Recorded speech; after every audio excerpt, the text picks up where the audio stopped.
Good evening. Today we are going to look at section 1110, which is Taylor's and Maclaurin series, and almost got to the point and then I just stopped. For any normal function, a normal function is a continuous function where all the derivatives exist. And suppose we have a normal function, then y equals f of x, and it's centered at a equals 0.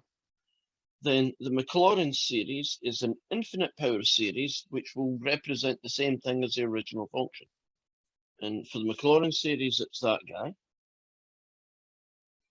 The nth derivative at 0, x to the n over n factorial.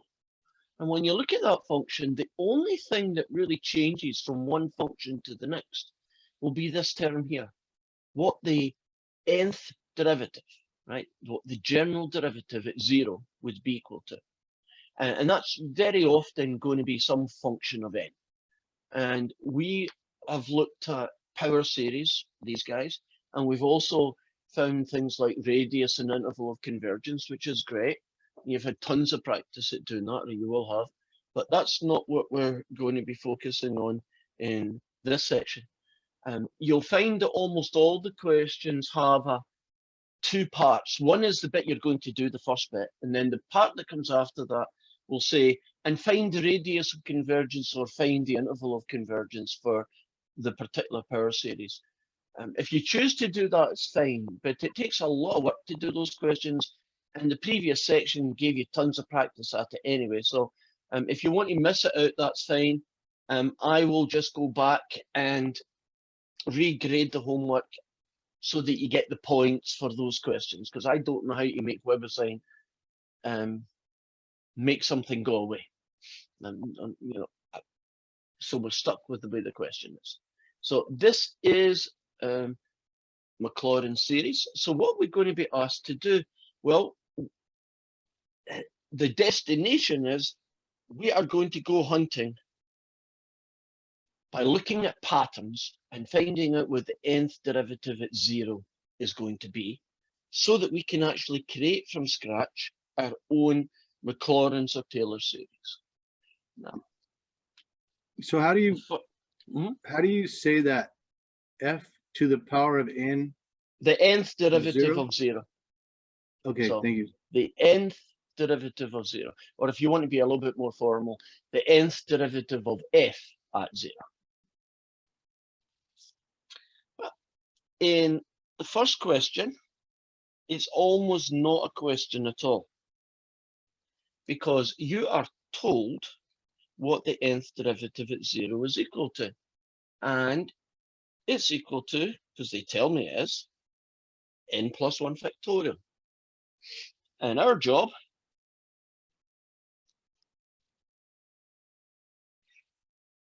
is to use that here.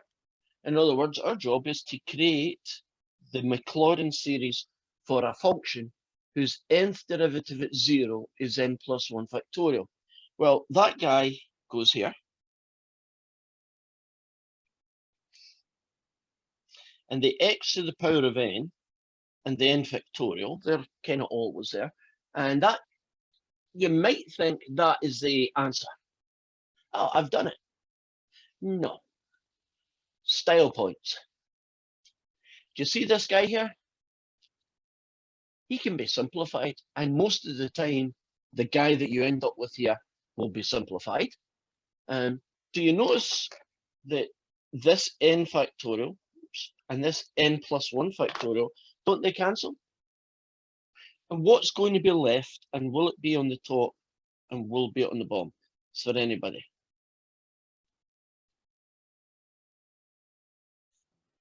If n plus on the top, n factorial on the bottom.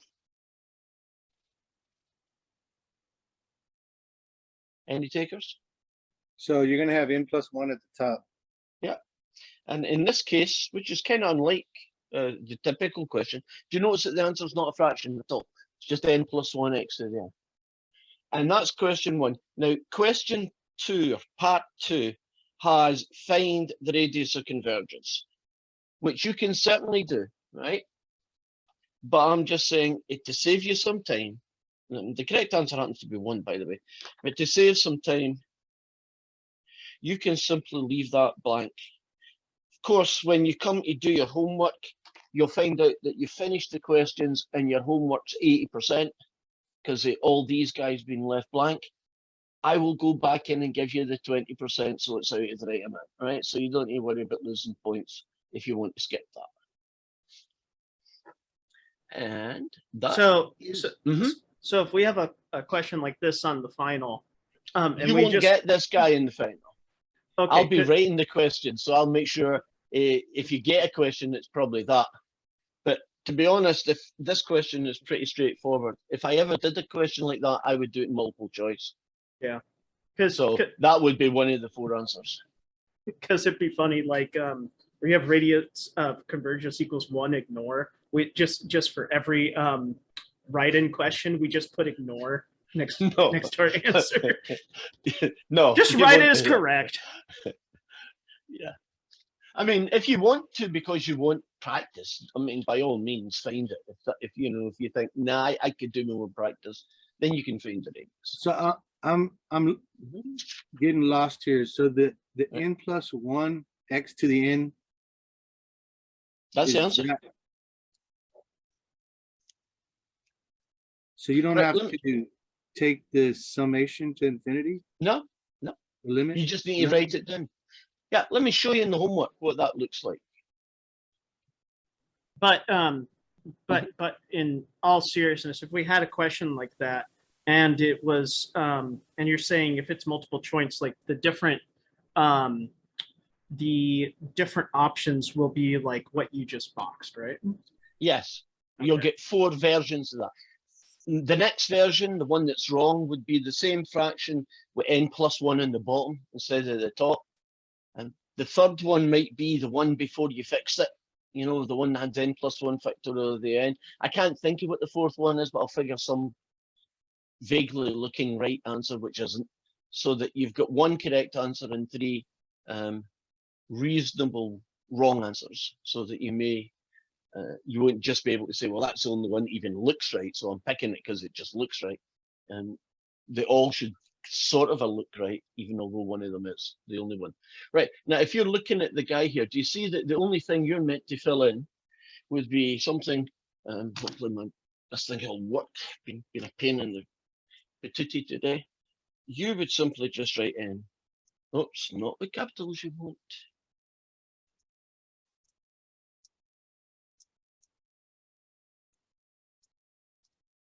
There, you see? That's it. John, you okay with that? Well, I don't know how radius is 1, other than you can't go Oh, beyond. I know it because I've done enough of these questions. I can see it. Do you want to see where the radius convergence of 1 comes from? Please, sorry for being confused. Not a problem. Now, to find the interval of convergence, and oops, better switch over, and the radius of convergence, we use the ratio test. I'm happy that John, because I wanted to ask the same question. Oh, Didn't that's know why how you to ask format questions.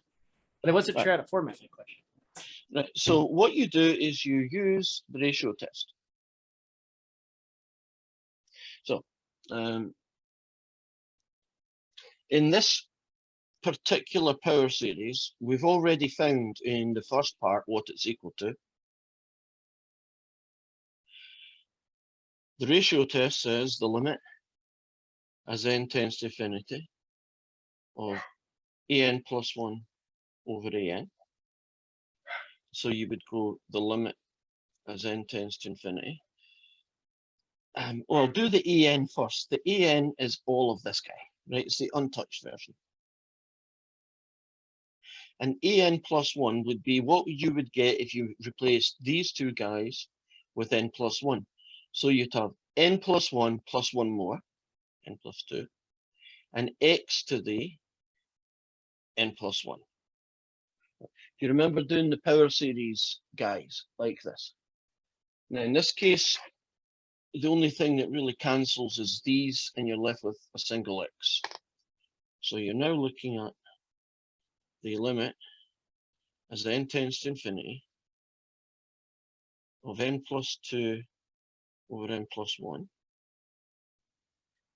and a single x. Now, you see that fraction on the left, n plus 2, n plus 1? As n tends to infinity, that's going to equal 1. And you can either do that by L'Hopital or divide top and bottom by n, but it's going to equal 1. So it means this is 1 times that. So it means you've got that as your answer to the limit as n tends to infinity of this ratio.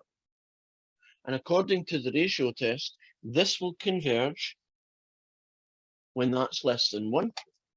And that number is what we call the radius of convergence.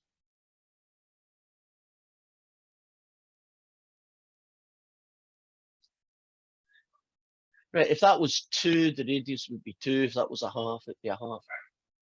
I think almost all the questions, if you were ever a guessing person or a gambling person, r equals 1 is probably the most common radius of convergence for lots and lots of power series. Right?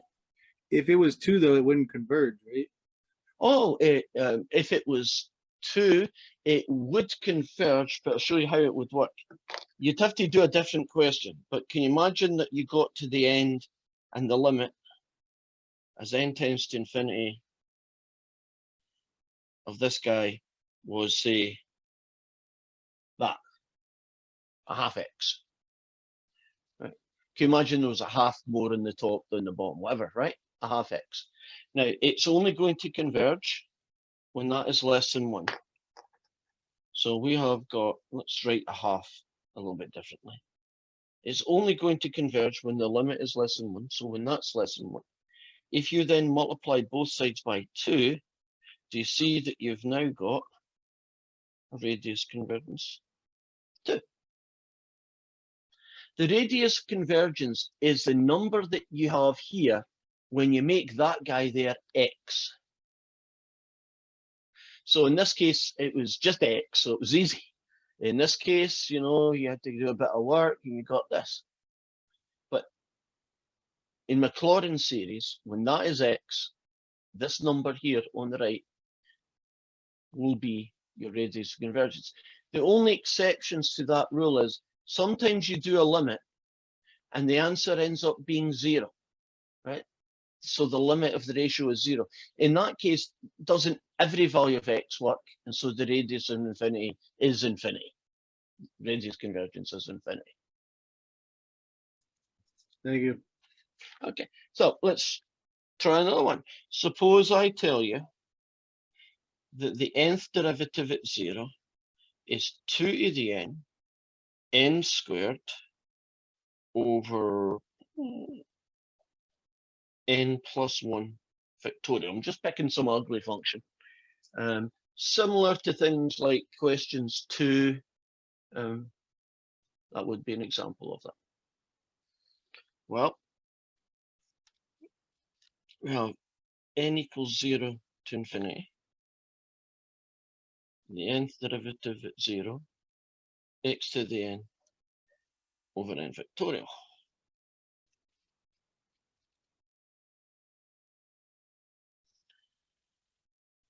This guy here is this guy here. So I'm going to have 2 to the n squared, x to the n. I'm going to have an n factorial.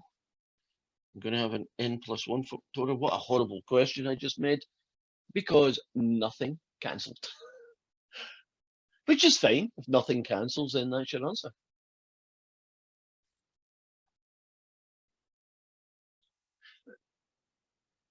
Right, let me pick their question 2. Now, when you have a function f of x, right, and it's centered at, say, x equals a, where a could be any number you like, then we call that situation, we call these guys Taylor series. And the only difference that you have here, it's going to be that the nth derivative at a, x minus a to the n, over n factorial, right? And when it's written in this way, we call that a Taylor's series.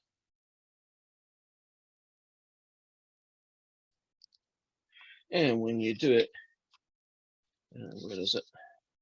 When you do it like this, right, when you're centered at 0 instead of at A, and we call this Maclaurin's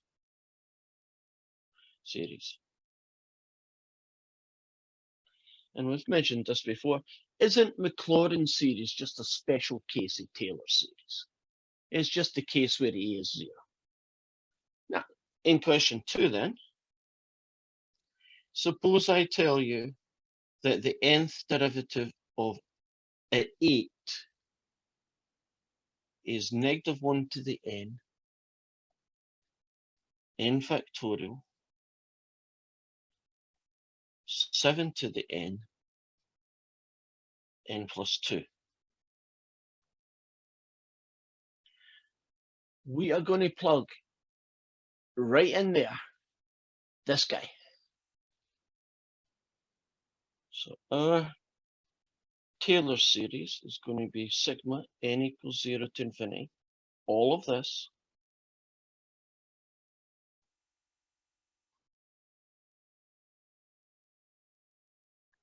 times x minus a. Well, it won't be x minus a, it'll be x minus 8 now, to the power of n, all over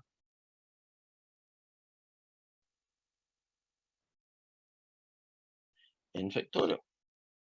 So x minus 8, n factorial, nth derivative.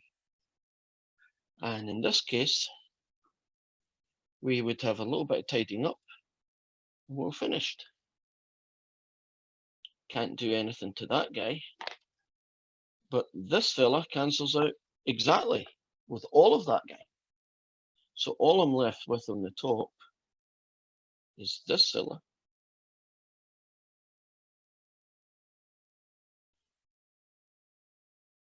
And that guy. That's the answer in its simplest form. So if you can tell me the nth derivative at 0, I'll use this one. If you can tell me the nth derivative at some number, in this case 8, I'll do this one. You replace the nth derivative at a by what you're told it's equal to. You'll then cancel it down, and what's left is your answer. And that is actually only 2 questions. And the next bunch of questions is where the fun starts.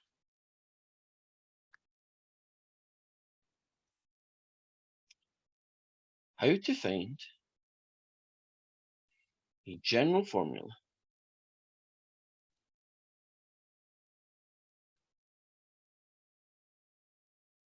for the nth derivative at a. And that is not an easy thing to do. So let's show you how you could go about finding the general formula for the nth derivative at a. So first one I'm going to do is a baby one, just to get us into the swing of things. Let's suppose I want to find the power series for that guy. And to do that, I need to find him. And then I can plug it in here. Well, I'm going to center it at 0. That'll make life easy. So here goes. You start off with the original function, and then you find the value at 0. In this case, the answer is e to the 0, which is 1. Now, by the way, this is the simplest one in the world. Everybody after this is going to be a lot harder. You then find the first derivative. In this case, it's e to the x again. You then find the value of the derivative. And it ends up being 1 again. Now, I don't need this one, but let's pretend for some reason I just couldn't see a pattern. If I did the second derivative and then evaluated at 0, I would get 1 again. So I now need to know what the nth derivative at 0 is. Well, this one isn't even worth thinking about. Would you agree that every derivative at 0 is going to be 1? And so the nth derivative at 0 is also going to be 1. And then I go over here and I create a Maclaurin series. And it's sigma n equals 0 to infinity. The nth derivative at 0, x to the n over n factorial. Since this piece here is 1 all the time, all we get is that guy. And do you remember the power series for e to the x is this guy? Maclaurin series. Now, how do you find the general formula where it's not as obvious as this? Well, that's a bit tricky. So here is an example of a function that is more realistic.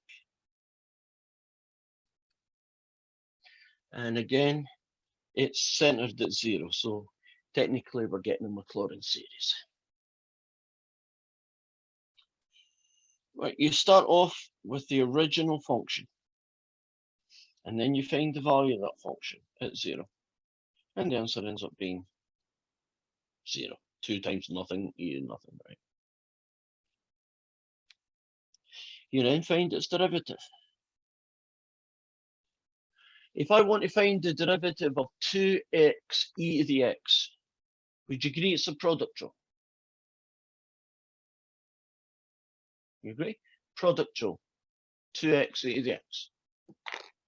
So call this f, call this g, and the product rule is that guy. And you get 2 times e to the x plus 2x times e to the x. And you now have 2 plus 2x e to the x. And you evaluate the first derivative at 0. And you get 2 plus nothing, e to the nothing. And the answer you get is 2.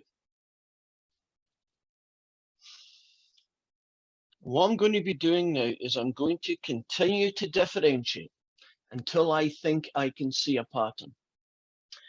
It's a good idea to pretty much ignore the first one. If anything, it distracts you from the pattern, right? Don't worry about it, right? Just focus on this one coming next.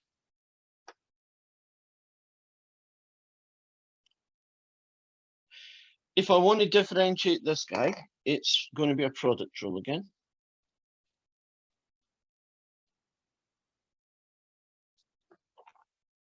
So it's going to be 2 e to the x plus 2 plus 2x e to the x, which gets me 4 plus 2x e to the x.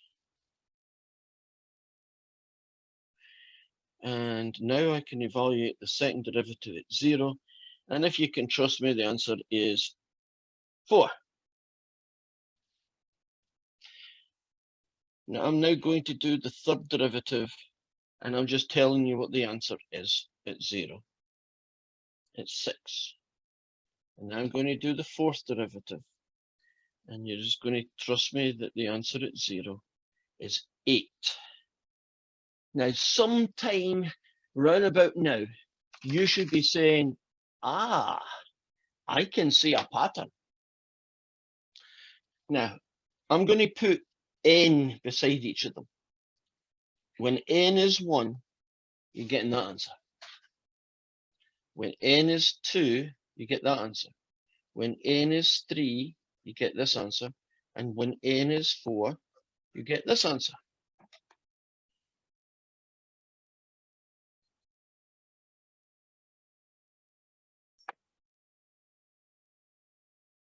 Using n, what would the nth derivative at 0 be?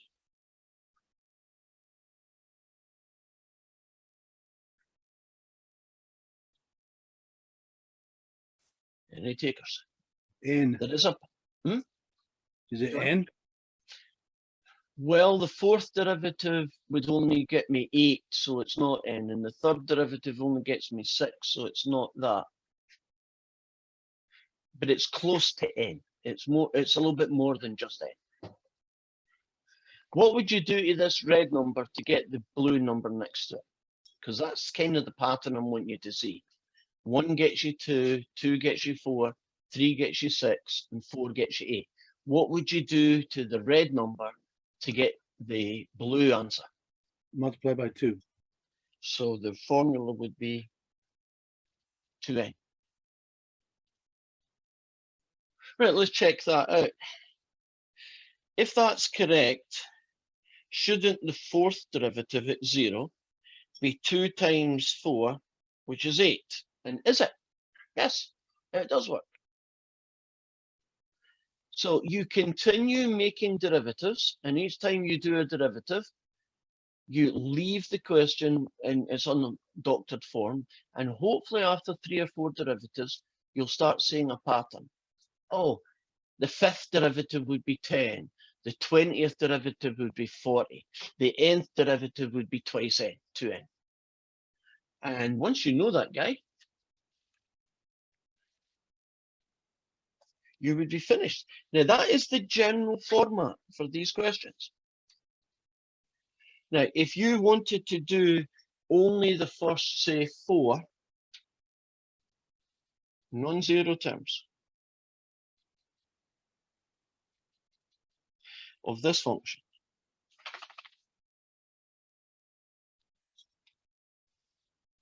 let's find our guy.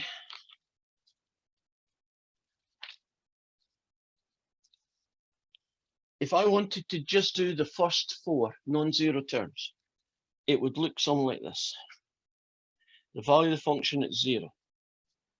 The first derivative at 0, x over 1 factorial. The next second derivative at 0, x squared over 2 factorial.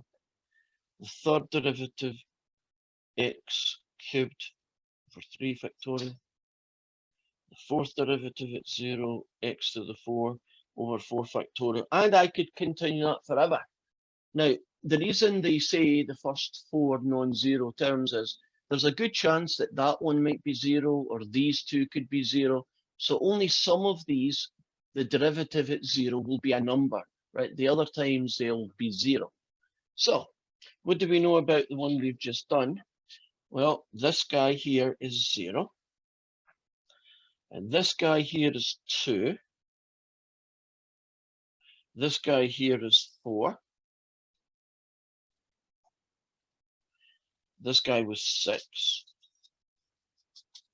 And lastly, this guy here was 8. And do you notice that since this one is 0, I needed these 4 guys to get 4 non-zero terms. Now, what should have happened in WebAssign is that you should have just written that down with all the pluses.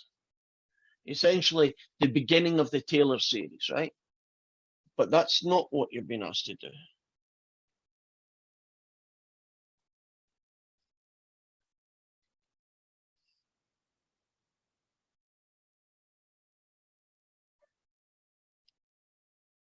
You're being asked to write down these 4 guys, these 4 non-zero terms, as a comma-separated list.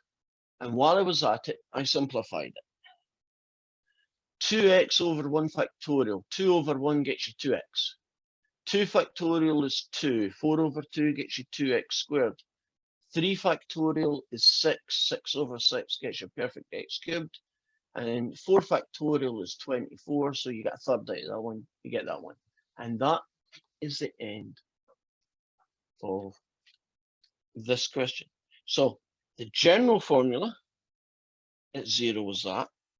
And the first 4 terms would be that. The first 4 non-zero terms would be that. Okay.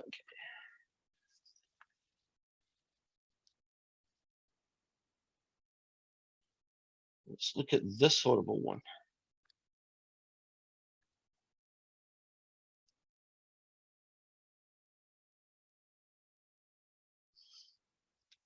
We are going to find the nth derivative at 0. We are not going to find the nth derivative at 0 and then the first 4 terms. So that's something. We're just going to find the nth derivative of this guy at 0.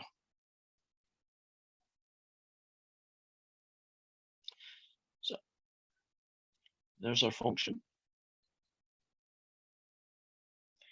If you evaluate this function at 0, you get 3 times 1 minus nothing to negative 2. 1 to negative 2 still 1. 3 times 1, you get 3. And here's where the trick starts.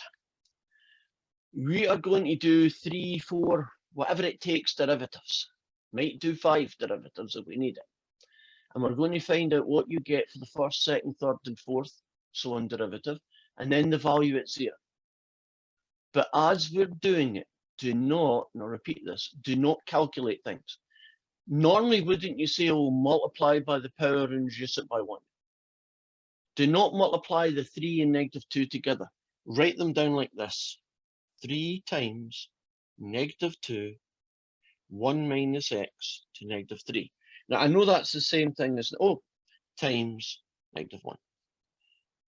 So it's going to be 3 times 2 times 1 minus x to negative 3.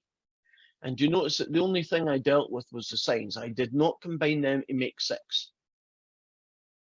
So, I know. Don't you have a -1 too? I had a -1 here. Oh, and I had a -2. No, I counted it. These two cancel it. Yeah. Right. So I'm going to put it over here so that they're closer to each other. That's the value, the first one.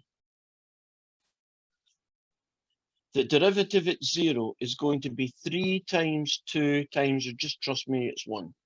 So 3 times 2. I'm not going to write down 6. Now, if I now do the second derivative and use that guy as my starting point, it's going to be 3 times 2 times negative 3, 1 minus x to negative 4 times another -1 because it's a chain rule. So I now have 3 times 2 times 3, 1 minus x to negative 4. And if I evaluate that at 0, I get 3 times 2 times 3. Now you're going to trust me on the next one. If I did the third derivative at 0, I would get 3 times 2 times 3 times 4. If I did the fourth derivative at 0, I would get 3 times 2 times 3 times 4 times 5. And one more for luck. If I went and had to do the sixth derivative, it would be 3 times 2 times 3 times 4 times 5 times 6. And hopefully by the time I got to here, I would be looking for patterns. Now, what I noticed is that they always had a single 3 at the beginning, didn't they? Now, what about these guys in the red brackets? They are somebody. And I have to put it over here because I don't have enough room. If I put an extra 1 at the front of all of them, you might be able to see it. What is 1 times 2 times 3 times 4 times 5 times 6 called? We have a name for that calculation. 1 times 2 times 3 times 4 times 5 times 6. What's it called? Factorial. And in this case, 6 factorial. And this one is going to be 3 times 5 factorial. And this one is 3 times 4 factorial. And this one is 3 times 3 factorial. And now you're going to have 3 times 2 factorial. And technically 3 times 1 factorial. Ah, things are looking good.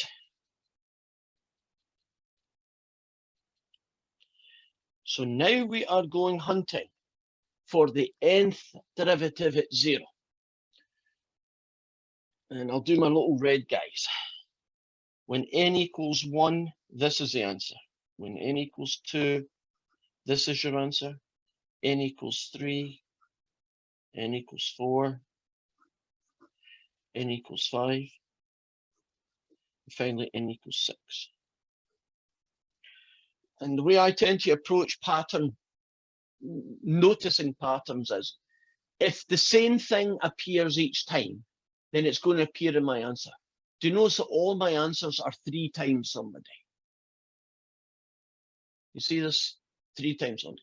That means 3 times somebody. Now, when n is 4, you get 4 factorial. When n is 5, you get 5 factorial. When n is 6, you get 6 factorial. When n is n, how many factorials are you going to get?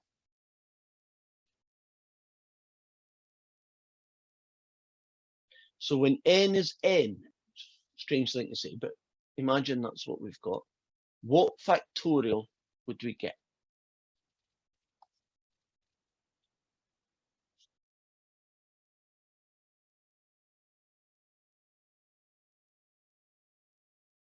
Six gets you 6 factorial. What would n get? N factorial. That's us. There is our formula for the nth derivative at 0. And we can now plug it in and we are finished. The nth derivative at 0 is that guy. X to the n goes there, all over n factorial. Oh, wait a minute. Those two cancel out. And so our answer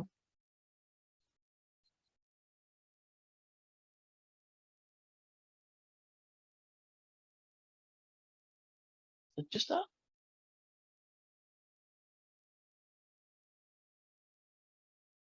Cool. Well, I'm not so sure how cool it is, but I think it's cool. So where does the x to the n come from? It's inbuilt into the formula for the Maclaurin series. It's there. And that n factorial in the bottom. So see these two pieces here? They're always there in Maclaurin series, right? The x to the n and the n factorial, right? X to the n, n factorial. We basically took this guy, and the only thing that we need to know is the nth derivative at 0. That's what all this hard work was about. Just finding this one little guy. Because once we know what it is, we stick him in there, and then we tidy it up, and we'll have our answer. Okay, so it's always going to be a multiple of x to the power n over n factorial. Right, and maybe you'll lose an n factorial or most of it because it cancels out with somebody, but at least it'll always be there at the start before that happens. Oh. Right, we're going to do 2 more of these guys to try and create the general formula. They are long, and the more experience that you get, the more times you see it, I hope the easier it'll become. Now, this is the original function that we're going to get the power series for, the nth derivative at 0.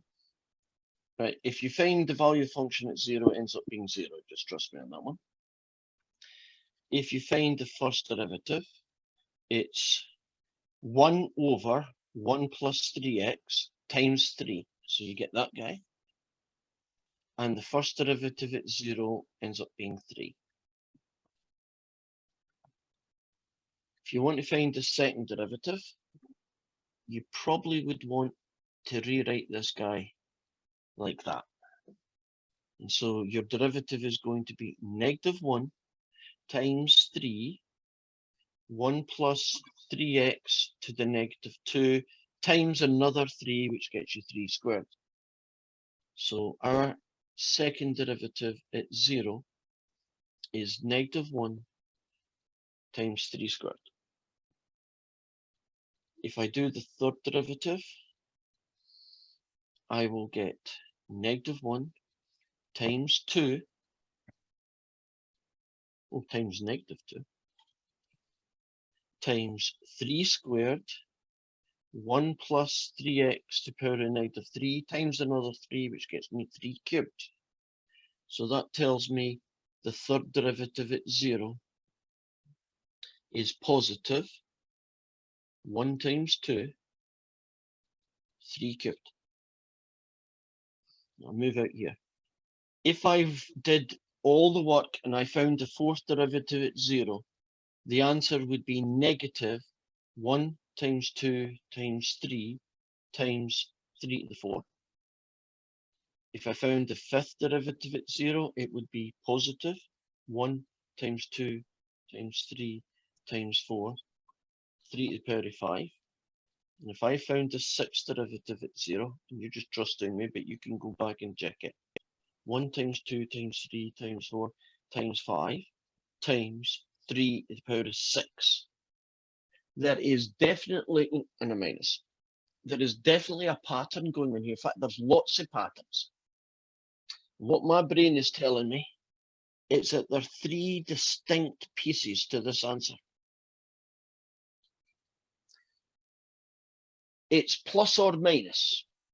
We'll have to figure out how to incorporate that.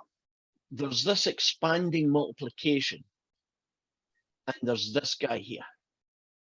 Now, each one of them has to be related to that number here, in this case 6. The same pattern has to be related to 5. The same pattern has to be related to 4. Now, if we see what that pattern is it negative We'll be able- 1 to the n times n factorial times 3 to the n factorial? you almost nailed it. The only guy I would ask you to do is rethink about your middle factorial.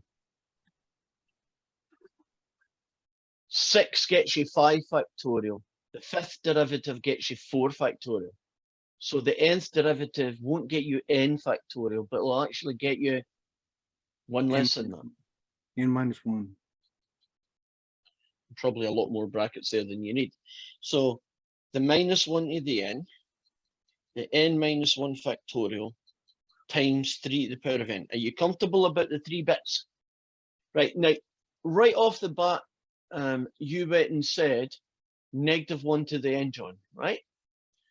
There are 2 possibilities when you get an alternating, right? Something that goes plus and minus.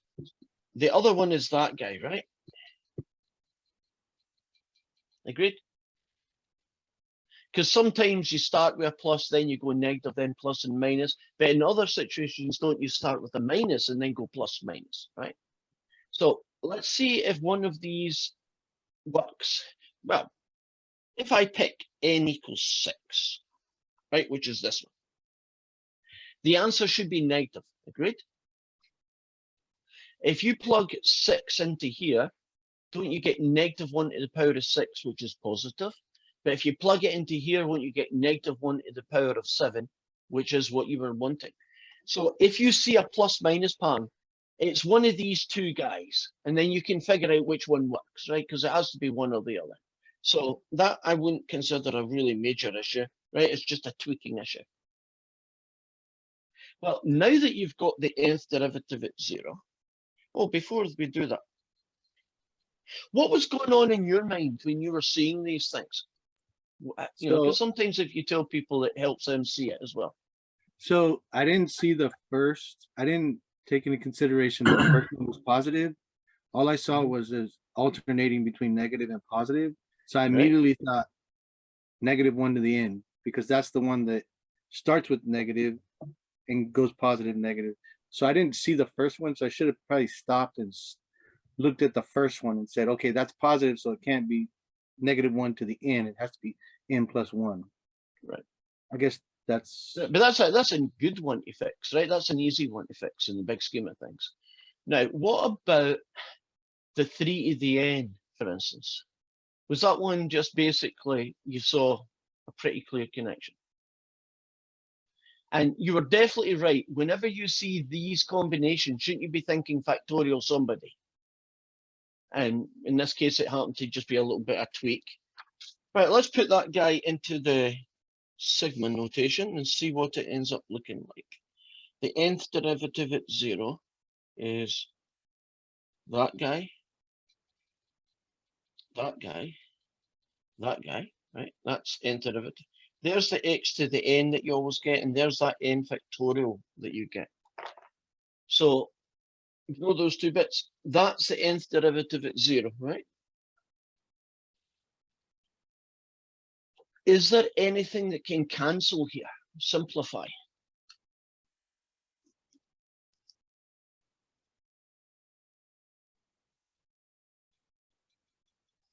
Can you see anything on the top that cancels out partially, at least, with something on the bottom?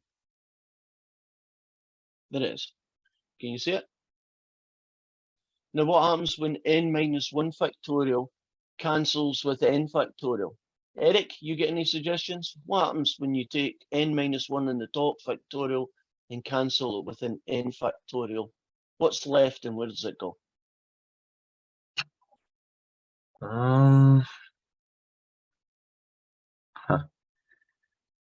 This is a trick. Yeah, You don't mind it be a you don't trick just question.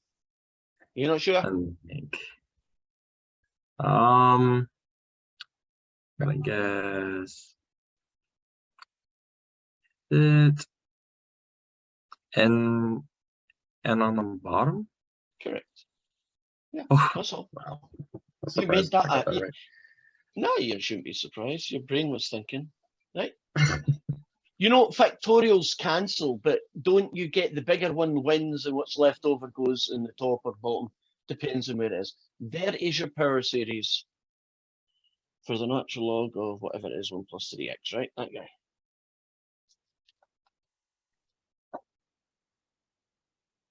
so you can't combine the -1 n plus 1 to the 3 to the n. Well, they're different powers, so they wouldn't really play well together. But if that was a -1 to the n and that was a 3 to the n, you could put them together, couldn't you? Okay. But one's an n plus 1 power and the other isn't, so it's probably better to leave them alone. In fact, in general, we tend to leave the -1 guys alone, even if you could combine them with the other one. We tend to like them separate. But if it was n to the n plus 1, okay, yeah, you're right. X to the n plus 1 versus x to the n, top and bottom, you can take away that because it comes up in mind. Whatever. You're thinking something through. Have you thought it through now? Are we good? Okay.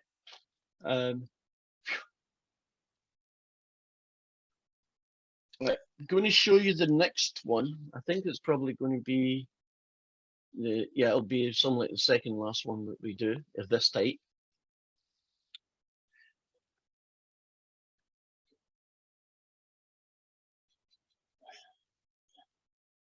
So we're going to do a Taylor series, right? So it's going to be evaluated at 9. So we'll start off with this guy. And the value of the function at 9 is the natural log of 9. Okay. If you find the derivative of this guy, you get 1 over x. And the value of the function at 9, the first derivative at 9, I should say, is 1/9. But I'm going to call that guy x to -1 because it's easier to differentiate when it's written like that. This guy is going to be -1 times x to -2. The next derivative is going to be +1 times 2 x to the negative 3. The next one is going to be negative 1 times 2 times 3, x to the negative 4. Okay, I think I've done enough of those. If you evaluate the second derivative at 9. Yes. Professor, just real quick, there are no dumb questions. There are only Correct. just answers that are never that never were questioned. When doing like the negative 1 point x to the negative 2, and then doing 1.2 point See, x. these guys are points. They're just my very bad multiplication signs. Oh, they're okay. Okay, they're multiplication. Just remind me real quick why the negative goes away in that third derivative. Right. If you multiply -1 by -2, two negatives cancel out and make the answer positive. Okay, just I wasn't sure where you were getting how you were making it positive. We good? Yeah. Right. So the next one you would multiply by negative number, so it's back to negative. I guess if I put one more in, we might see it a little bit clearer. If I multiply by -4, that negative and the -4 cancel each other out, and you will have 1 times 2 times 3 times 4 with an x to -5 on it. So do you notice it's that plus minus thing that we had last time we joined, right? Plus minus, plus minus. Now, the value of that guy is -1 over 9 squared.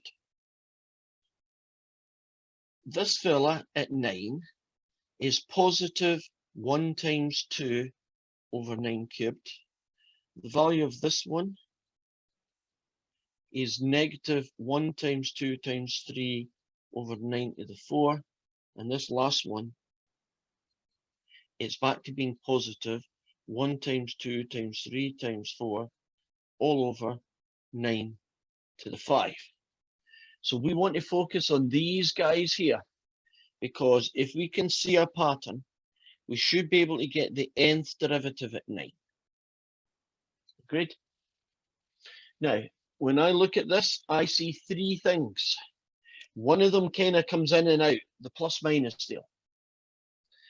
The other one is the top, and the third feature is the bottom. So I know this answer is going to have a fraction in it. And I'm just going to look at each piece and see if we can generalize it. When n is 1, you get 9. Second derivative, 9 squared. Fifth derivative, 9 to the 5. Nth derivative, 9 to the n. Does that make sense? Fifth derivative gets you a 9 to the 5 in the bottom. Fourth gets you 9 to the 4. Shouldn't the nth derivative then be 9 to the n? Now, when we were doing the negative plus thing, didn't we start with that guy? Now, it might be that that's the right one. It might be that I have to add a +1, right? We could be out of sync. So how do I tell? I just pick one at random. Shouldn't the second derivative be negative? Right? Second derivative should be negative. If you plug n equals 2 for the second derivative, do you see that that's not negative? Isn't -1 to the power of 2 positive? That means I need to add that guy again. Now, there's one piece that's left. Do you recognize that combination of numbers that tends to be factorials? Right? So for instance, the fifth derivative is 1 times 2 times 3 times 4.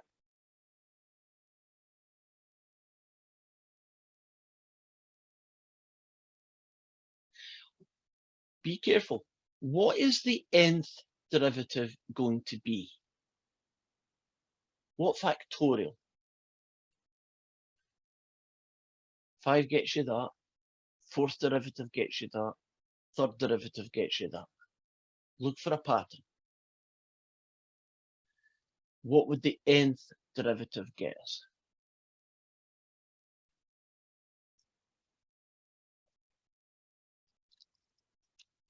Hi, Natalie.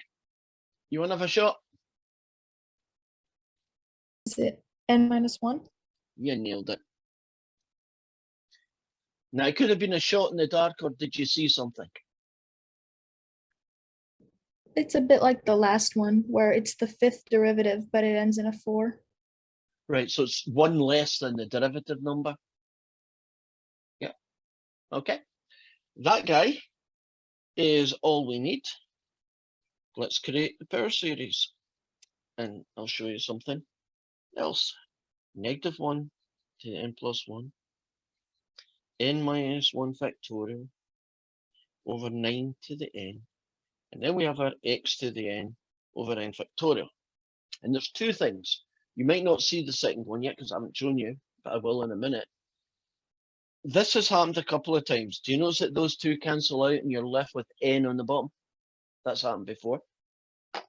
And so our answer, when it is simplified, looks like this.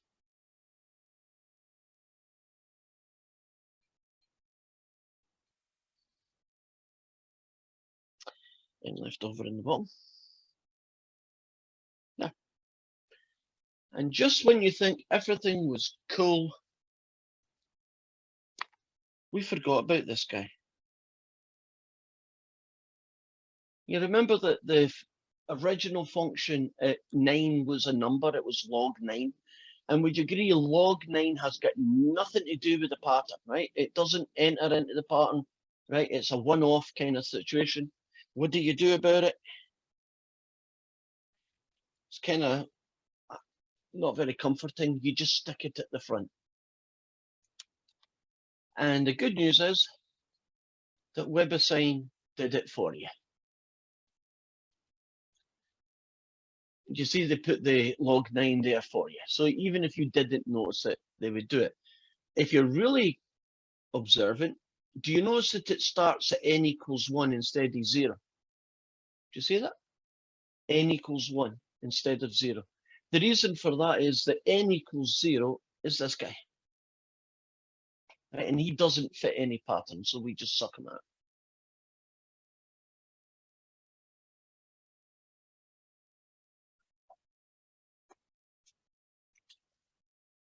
Well, you're doing good to hang in here. We still have to fight our way through one more, and you always keep the best till last. The ugliest example with a pattern that is not clear, but we're going to get it done. And then we finish this section with something which is a lot easier, strangely enough, to deal with. Well, let's get this guy out the way. This is going to be number 11. And the function that we are going to be finding a Taylor series for is a very innocuous function. It's just sine of x. And I better get back to my whiteboard. It's just a sine of x. How hard could that be? The simplest ones are the ones that cause you all the trouble. And we're going to center it at pi. Well, here we go. F of x is the sine of x, and the value of the function at pi ends up being 0. The first derivative is the cosine of x, and the first derivative at pi is the cosine of pi, which is -1. The second derivative is negative sine x, and the second derivative at pi is 0. And the third derivative is negative cosine x, and the third derivative at pi ends up being the negative of -1, which is 1. And then if I do the fourth derivative, we end up back at sine x. And so the fourth derivative at pi ends up being the same answer as that guy. Now, what we're looking at here is really quite difficult to formulate. Have you noticed that every second term is going to be 0, and every other second term is either 1 or -1? So I could tell you right now what the next few guys are going to be based on just patterns.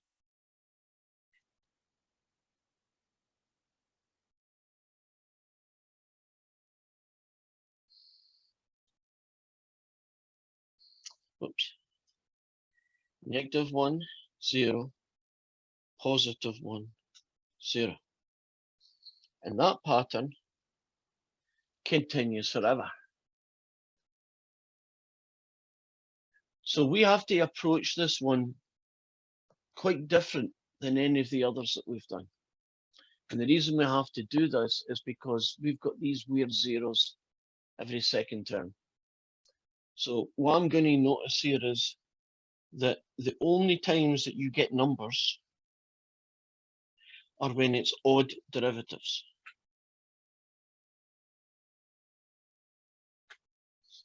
Did you notice that? When the derivative is 5 or 7 or 9 or 99, you're either going to get a 1 or a -1. So we have to figure out some way of generating this pattern.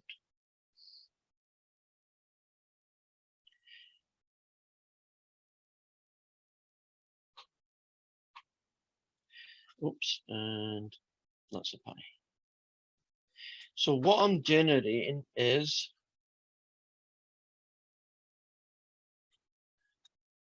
derivatives that are odd. See, 2n plus 1, when n is 1, 2, 3, or 43, you always get an odd number in that derivative position. So now I have to figure out how to make this happen.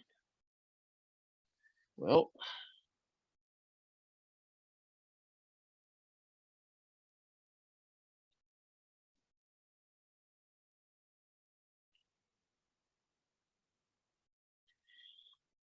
if answers go plus or minus, as they do here, then one of these two is the right guy.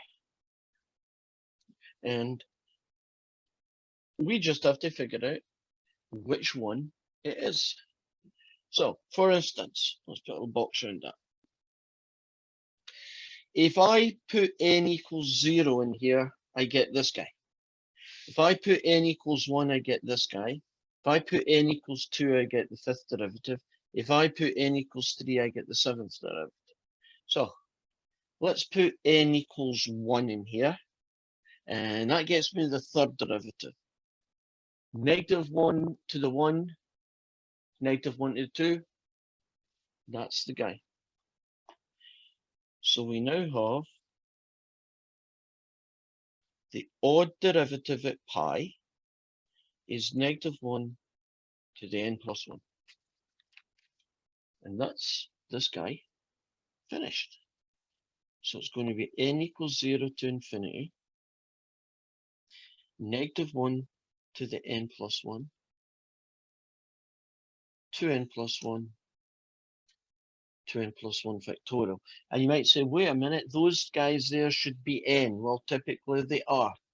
But since I'm only picking out the odd derivatives, I can only pick out the odd powers of x and the odd factorials to go with it. And that one is certainly a head scratcher.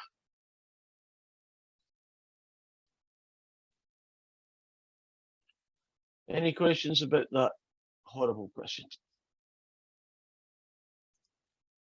This is the kind of pattern building that is very hard to do. And it's important to realize that in general, we don't look for general patterns. Can you imagine that if you just randomly took a function and found its first 20 derivatives, you probably would be very lucky if there was any discernible pattern. So what do we do in calculus to combat that? Well, we typically don't find these guys because they're too hard. What we do instead is we use ones that we already know the answer to that came out relatively nice. And then we use them to build lots of other power series without all this nth derivative stuff. So, give you an example. The last group of questions in this section are all going to be of that type. We are going to, for instance, be finding the power series for the inverse tan of x to the 8. Now, if I try to differentiate that, can you trust me? You would get nowhere fast. There is no obvious pattern in the answer, right? It would be really hard to suck one out. What we do instead is we click on this guy here, and some nice person has found the power series for all the basic building block functions that you're likely to get. And if you went hunting, I'm sure you could find others that someone else has found for you, right?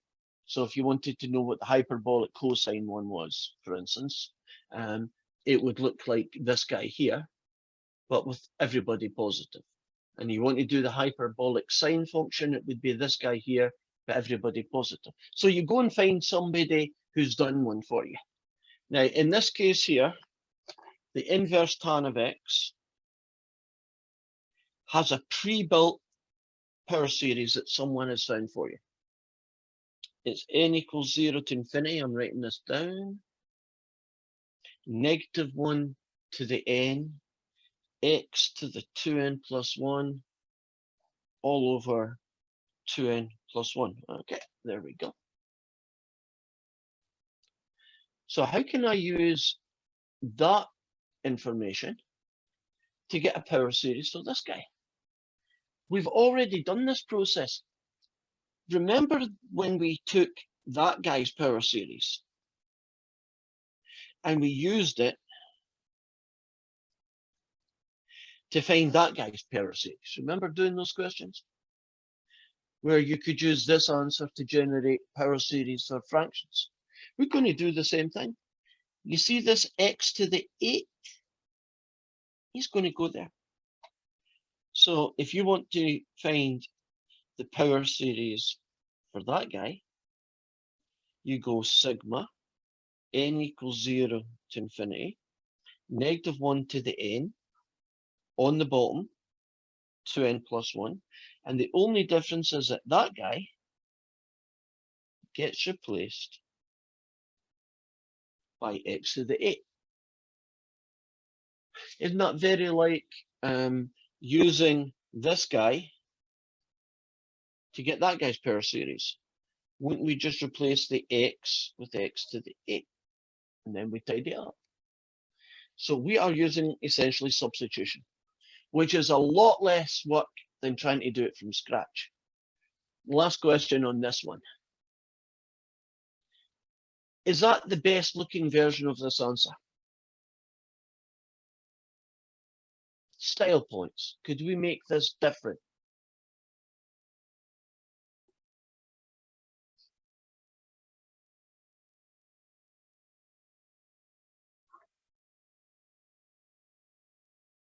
Don't we have a rule in power series that the x has to be in its own, right? It can't be inside brackets and powers raised to it. So this guy raised to the power of 2n plus 1 gets you 8 lots of him and 8 lots of him.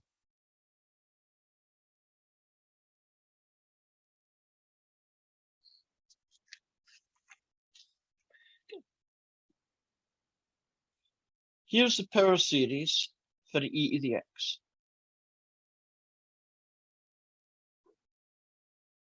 And I want to find a power series for that guy.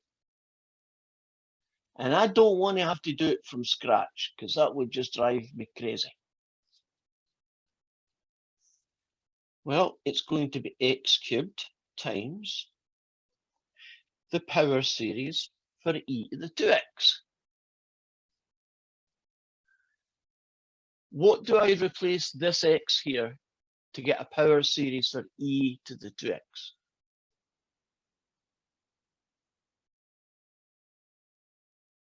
What do I change that x here to get this guy?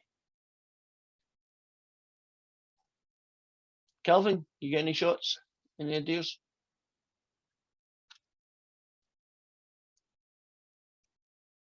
I'm just thinking. Okay. what would this x here get replaced by if I wanted e to the 2x? Would it just be 2x? That's all. Yep. And so what we now have is x cubed. We don't like x's mixed with anybody, so I'm going to split that as a 2 to the n, x to the n over n factorial. Now this happened last week, I think it was, as well. We don't leave x cubed hanging there, right? Shouldn't everything be brought into the sigma, right? If you bring this guy inside, basically you just multiply these together, which means you add 3 more x's to the power. And there's your answer. Now, wasn't that a lot easier to get a power series of this function by using someone else's pre-built answer and then just doing some substitution and some algebra? Much easier to do, a lot less painful. And that's essentially, if you were trying to get a power series, you know, an infinite one, that would be a much safer and sensible approach than trying to reinvent the wheel every single time, right? You go and find somebody that's already got the wheel and the spokes and you just add what's necessary to finish it off. And most of the time, as you can see, it's a substitution question. Let's try one last one of this type. Suppose we're doing question 14, and I'll tell you what the cosine of x is. It's one of those really ugly ones. It's -1 to the n, x to the 2n over 2n factorial. Will you just trust me? Somebody figured that out. And that's the power series for it, right? And we're going to use that guy to find the power series for 4x, the cosine of 1/2 x squared. So we're going to think substitution here, right? And that 4x, I'll forget about him for the time being. And just look at x and 1/2 x squared. Do you see that? Right? The x matches him. If you want to find the cosine of 1/2 x squared, don't you just substitute, replace this x with 1/2 x squared.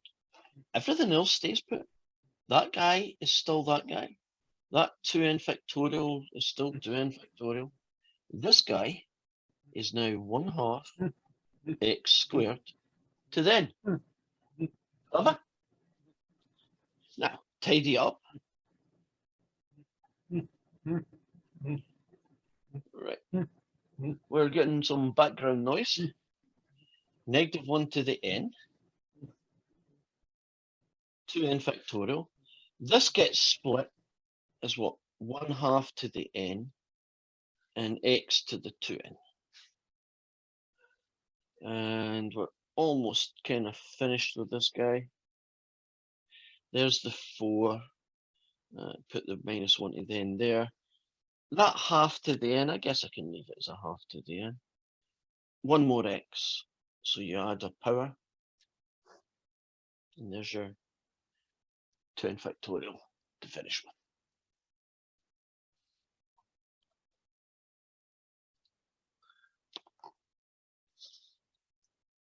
Much cleaner, isn't it? Now, when So you... Is that 2n John? minus 4? 2n Was- plus 1. That guy there. 2n plus 1, right? 2n plus 1 more x. 2n Yeah, I plus can't 1. see it now. I can see you, but not paper. Oh, I'll show you that in a second. Just want to go back and find that darn thing. Here we go. Right. This table here, someone has went to a lot of hard work to find it for us. There's the 1 minus x. Remember x n? We did that way back in the day. There's my x e to the x1. There's that really ugly sine one that we tried to do. There's the cosine for it. There's an inverse tan, there's a log, and this weird one at the bottom's called the binomial series. They're quite limited, isn't there? You know, you might expect hundreds of these guys, but they're not really that many that make nice power series. Right? If you try to do secant x, which is one of the trig functions, right? Secant x. If you try to do a power series for secant x, it would almost look like it was random, right? There'd be no discernible patterns going on. I mean, it just grows and grows. So we are very limited to the functions that we can actually find power series for.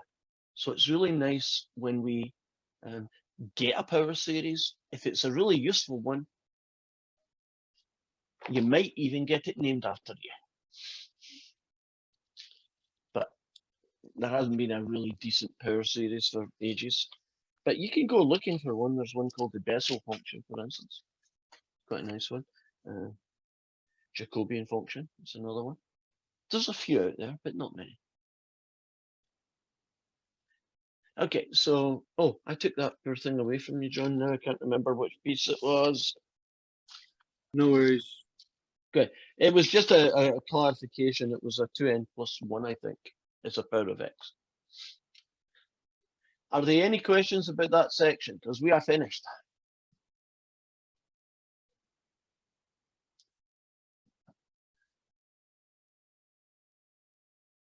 So Okay, is this section going to be on the test?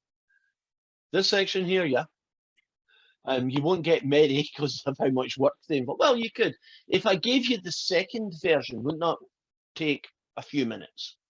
If I gave you the build it from scratch version, that would take you a long time, right? But you can, you can work on those. They are doable. Where's it going with this? Right, we only have one more section to go, and we are quite early into the day. We still have a good chunk of time, but I don't want your time's important to you. So there are two possibilities here. The first one is that I get started on our last section, 1111, which is applications of Taylor series. And we won't get it finished, but at least I'll get a good start. And that means that when Wednesday comes round, we'll finish that guy off first, and then we can spend what's left on Wednesday as a revision for the final. And a week today is technically still a school day, but I'm just going to have it a kind of open-ended day. So a week on Monday, you can drop in and say, look, I'm in the middle of revising for my final and I can't figure out A, B, and C, and we can go over stuff. So that's kind of my plan. And the other alternate is that we just call it a day, because this is an actual start finishing point. And on Wednesday, we'll do the last section from start to finish. And then on Monday, we'll just do the revision for the final. So really, I don't mind. I'm quite open to it. And don't feel shy. Tell me what you want so I know what to do. Well, I particularly would like to review this over again, but since it's not going to be posted tonight, it really doesn't make sense for me to do that right now. So we might as well just keep going to the Keep next going. section. But that's just me. Yeah, Calvin, what's your thoughts? Might as well keep going, because then there could be more people on Wednesday who maybe can't come to lecture, but they watch the videos. Okay. They Get can some bring head start. questions. Yeah. I like it. Okay. Anybody? It's a bit hard now, but anybody wanted to stand in that view? Okay, we're going for it. The executive decision. Take me a few moments to set this fella up. So let's clear this out of the way. And I'll put its heading down. So our last section is 1111. And it's applications of Taylor series.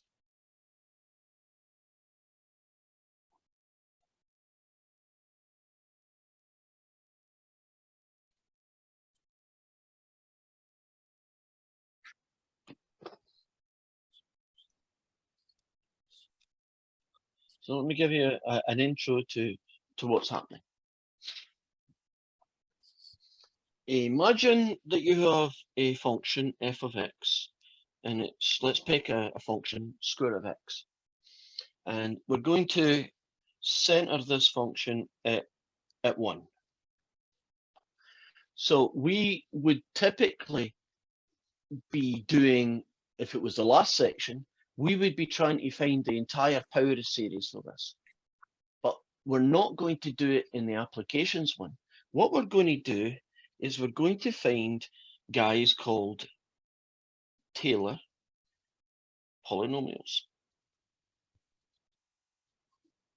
Now, Taylor polynomials are in fact Taylor series, but instead of using all the terms, you only use some of them. Since I can't find the darn formula, I will show you the entire Taylor series, and then I'll show you the Taylor's polynomials.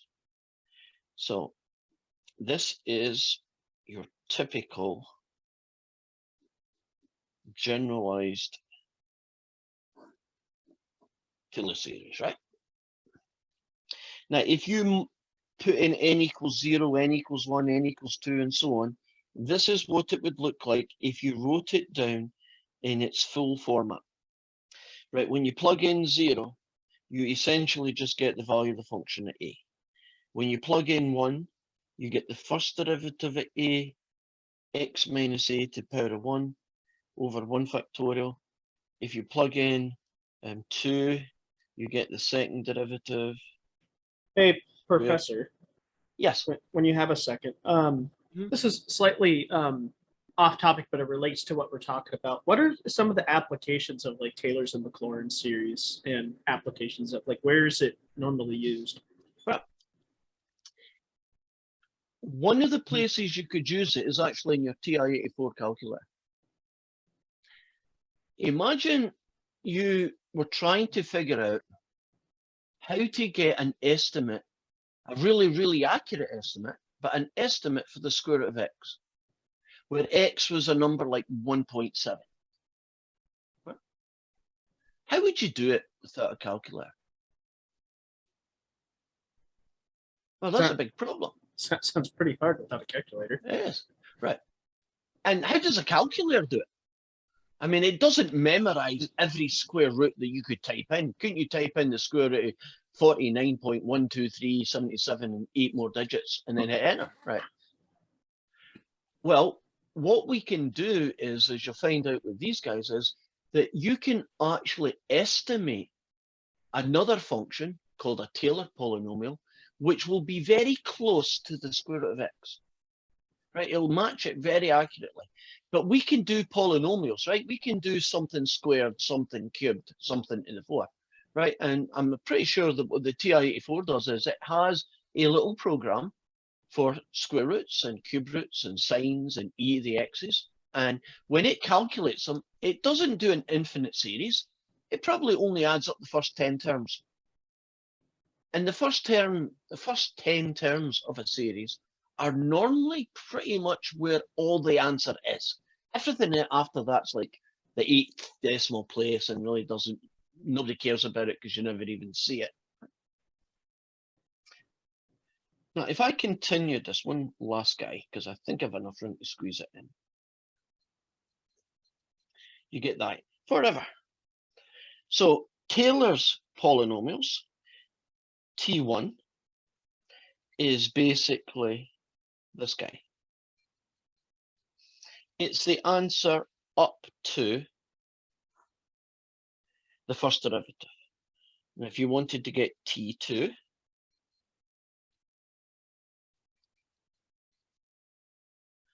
you would do Taylor's series up to the second derivative. And one more, if you wanted to do T3, you would do Taylor's series up to the third derivative.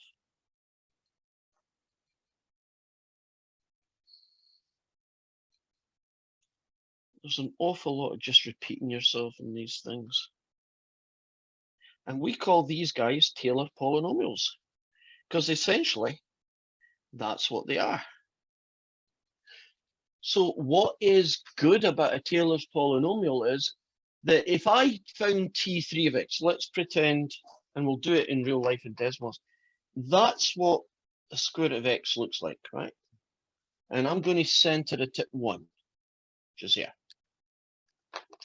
If I did T3 of x, it would look like this guy. Be a really good fit, probably a better fit than that even.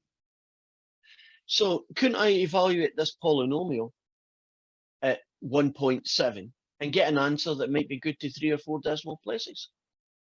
And if I did T10, which I'm not writing down, but computers can do it, right? Couldn't I find the value for the square root of x to really any accuracy that I wanted? So returning to this guy, square root of x centered at 1. And let's suppose we're asking you to find T2 of x. So it's going to be the value of the function at 1 plus the derivative at 1, x minus 1 over 1 factorial, plus the second derivative at 1, x minus 1 squared over 2 factorial. Okay. The value of the function is square root of x, which we will call x to the half. The value of the function at 1 is the square root of 1, it's 1.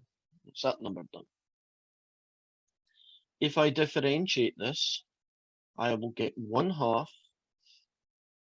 x to the negative a half. And if I turn that into this format, just to make calculations easier, the first derivative at 1 is 1 over 2 square root of 1 is a half. And one more derivative. The second derivative then would be negative 1/4 x to negative 3/2, negative 1 over 4, that guy, and the second derivative at 1 ends up being negative 1/4. We are really only interested in these numbers because T2 stops at the second derivative. So T2 of x is the value of the function at 1 plus the derivative over 1 factorial, plus, technically plus, negative 1/4 x minus 1 squared over 2 factorial. Now I'm just going to tidy this up a little bit. You get 1. That's basically just 1, so you get a half of this guy. And that guy's 2, and that guy's 4, so you get an 1/8 in this guy.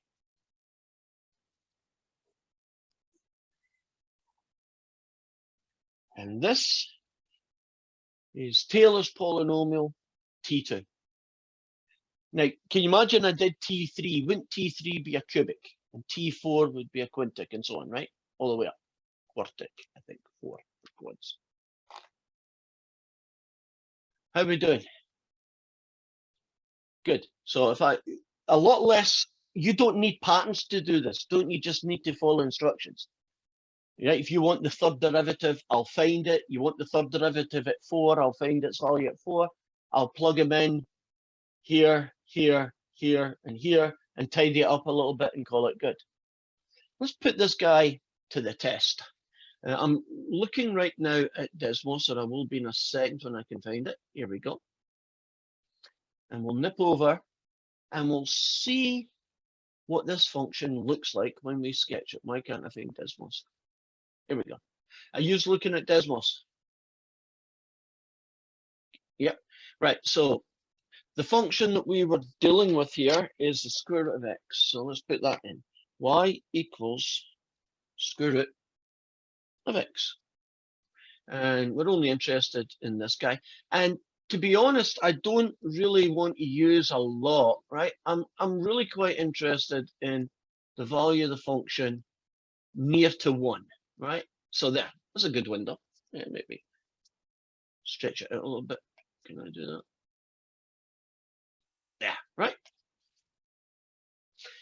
Now I'm going to put in our T2 of x. So here we go. it's 1 plus, oh, before I finish, wouldn't this be nice if this was pretty good fit, right? That would be nice. Don't expect miracles out of a T2, you know, expect miracles out of a T10, right? T10 is going to look like, oh yeah, you've got the function. Well, if you looked within a microscope, you could see a difference, right? But it's better than nothing. So we've got 1/2 x take away 1. Oh, okay, it's trying to be good. In fact, if you look really closely, isn't it pretty good at 1? Pretty close to x equal 1. Do you see from about here to here? Pretty good. Let's take in the next term, take away 1/8, x minus 1 squared.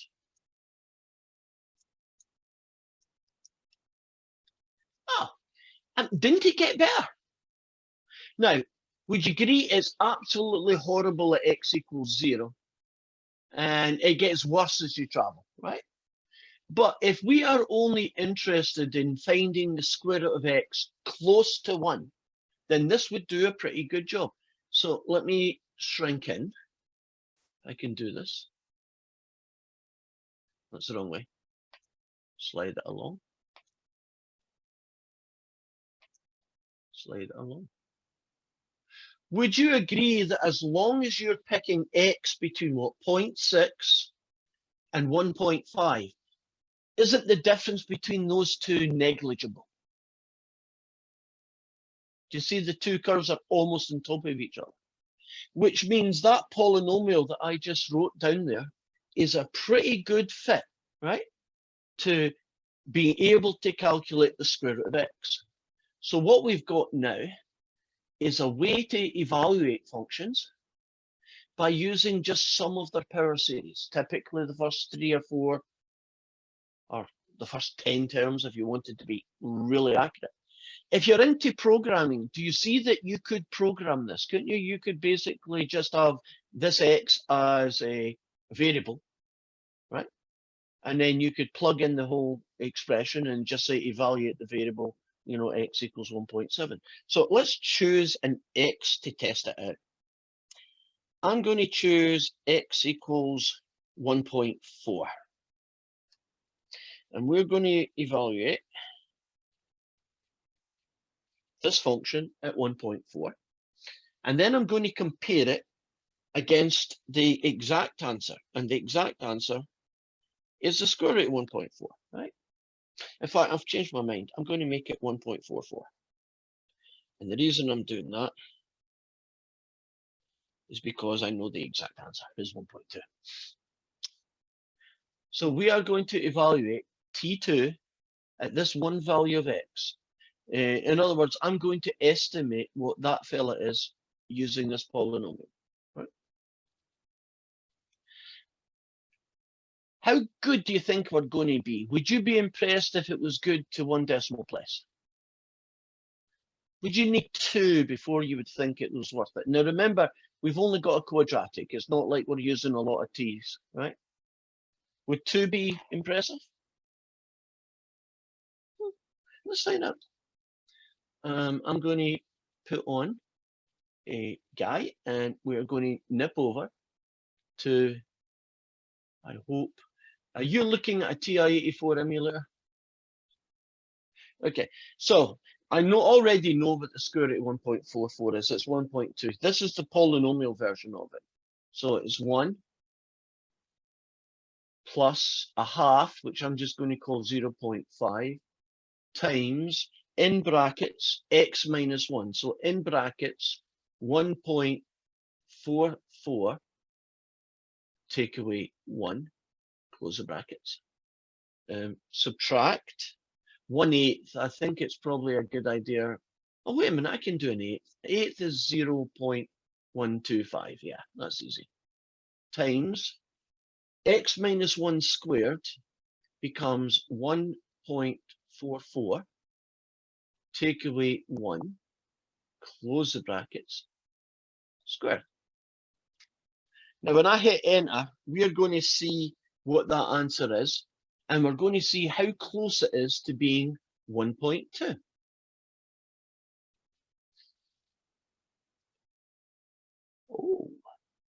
it's correct to first decimal place? Isn't 1.20 almost good to the second decimal place? It's just 2-1, but it's pretty good. Cool. Have we convinced you that these Taylor approximation functions are actually pretty good at getting the value of any function that you want? You just need to find whatever number of derivatives is good enough to get you an accurate answer, right? Now, in the one that we just finished, this guy was 1.2079. Now, if you ever do any calculations where your answer is not exactly the same as the true answer, right? So your estimate is bound to differ from the real answer, right? Nothing's perfect. We would calculate what is sometimes called the error. Another name for that is tolerance. You heard the word tolerance, right? Do you know if you get a 1 millimeter screw, is there such a thing, right? If you get a 1 centimeter screw, right? You know that it's not exactly 1 centimeter. You agree? When it's manufactured within a certain tolerance, right? And that tolerance might be, it's 1 centimeter, give or take half a millimeter, right? So some might be a little bit bigger, some will be a little bit less, but within that tolerance. Now, when you are an engineer, tolerance is an important thing, because basically, isn't the tolerance the error? And you're never going to be perfect, right? Every bolt is not going to be identical to the next bolt, but as long as you've got a reasonably small error tolerance, things will work fine, right? If you were going to build spare parts for a car, don't you have to build them to a certain tolerance so that if somebody buys your spare part, it will fit in their car, right? You don't want to say, well, this piston is X, give or take, 20%. That wouldn't work in real life. And the people who are really, really precise, do you know people who do telescopes, lenses? Do you know how little their tolerance is for errors? I remember one, and I think it went something like this. If you take an eyelash hair and you put it on one piece of that shiny, nice thing, it would screw up the entire satellite telescope dish, right? The tolerances they are talking about is like 10 to the -6, right? Almost atoms thick, because they need that precision. On the other hand, if you're buying a screw to nail something to the wall, right? A lot of tolerance you can live with. So how do we calculate it? Well, it's pretty simple. You take the real value and you subtract your estimate. And in this case, the real value is 1.2, and this guy is that guy. So the tolerance would be 0.0079, and we don't care if it's plus or minus. That's why we stick an absolute value around it. So this guy here had that tolerance. Well, that was the error when I used 1.44. If I nip back to our picture, the error changes at different places on the curve. Let's see if we can find it. Let's take this guy and zoom on back.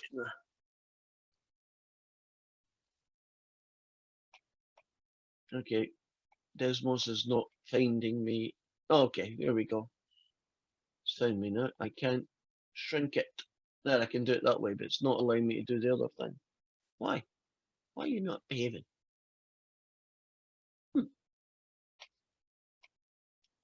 Okay, let's just do it this way. If I use this function when x is 0.1, can you see that the tolerance, the error would be ridiculously big? you might as well guess, right? You're not going to get, look at the difference between them, right? They're miles apart. On the other hand, would you agree that here the tolerance is really small, right? The difference between them, you couldn't really visually tell it.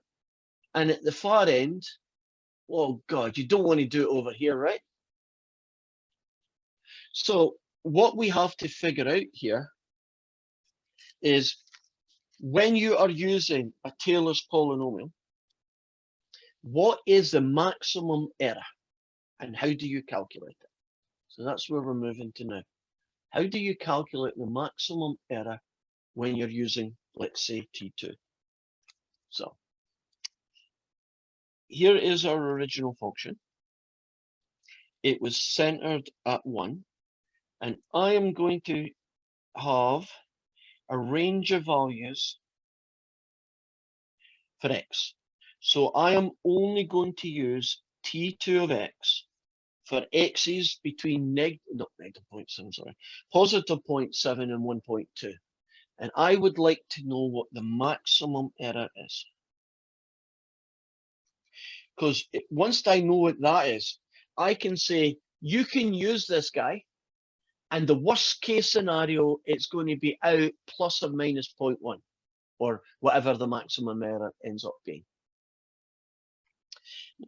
We already know this fella, so I'll just rewrite him down again.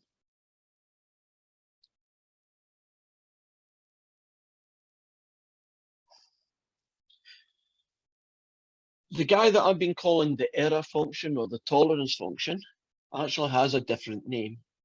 He's called the remainder function.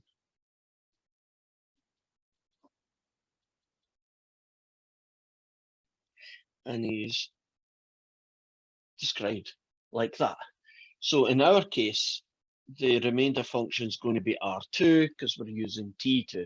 If I use T20, this would be R20, right? So the remainder function depends on who this guy is, right? So each one's given their own number to correspond to that guy. And R2 is the absolute value of this guy, take away that guy. So in our case, the square root of the root x, take away all of this.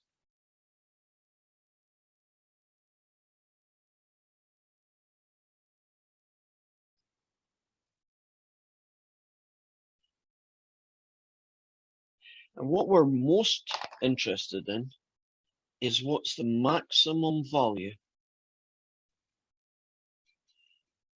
for R2 of x. And I should put absolute values around them because they do. Now, you might think, well, that's going to be impossible because you're picking values of x in a range from 0.7 to 1.2, right? You would think, well, the error at 0.9 is going to be different than the error at 1.2. Remember, the further away from 1 you got, the bigger the error. So how do we do that? The good news is that the maximum errors occur typically at the endpoints.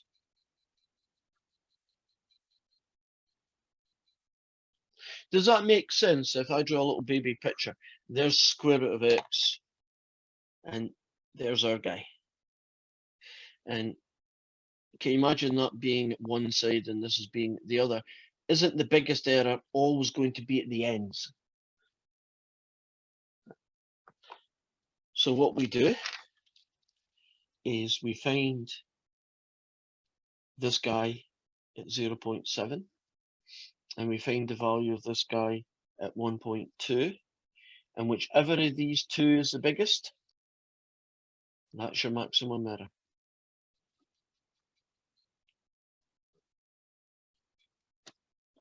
So I've got my calculator set up. Let's go for it.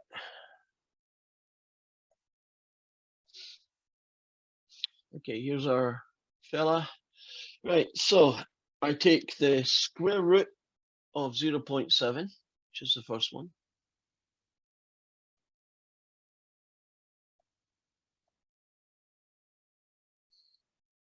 And then I subtract our T2 at 0.7. So that's going to be 1 plus 0.5 times 0.5, that's x, take away 1. And then I'm going to subtract 1/8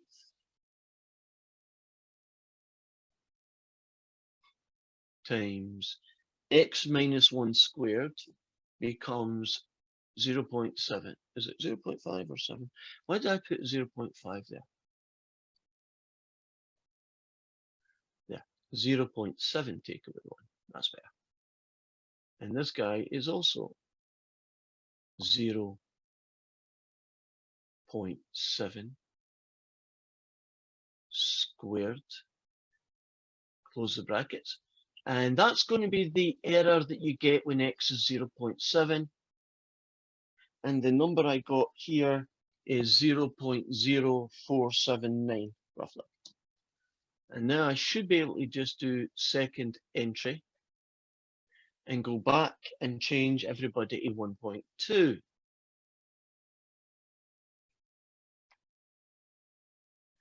So that's now 1.2.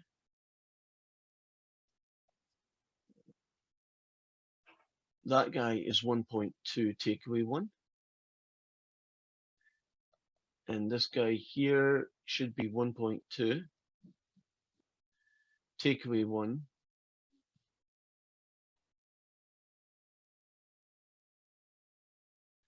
I kind of overwrote that guy. Darn it. Yikes, 1.2. How am I going to do this? I probably end up having to do it from scratch if I'm not careful. 1.2 take away 1. I got my bracket. I think I can square it. And then finish with a bracket. If this doesn't work, it's because I've screwed up one of my brackets, but fingers crossed. And that guy is technically 0.0004511. So I evaluated the difference between the real value and the estimate only at the start and finish of the endpoints. And the numbers we came up with are, when I used this guy, I was that out. And when I used this guy, I was that out. This is the winner. He's the biggest, right? The biggest error. I would probably round that off a little bit more. So I can tell you that the square root of x can be calculated by using T2, which is this guy. So I guess I should put squiggly lines. It's approximately equal to this fella. And as long as you're only using values of x in the range 0.7 to 1.2, the maximum error that you are going to be out is that guy there.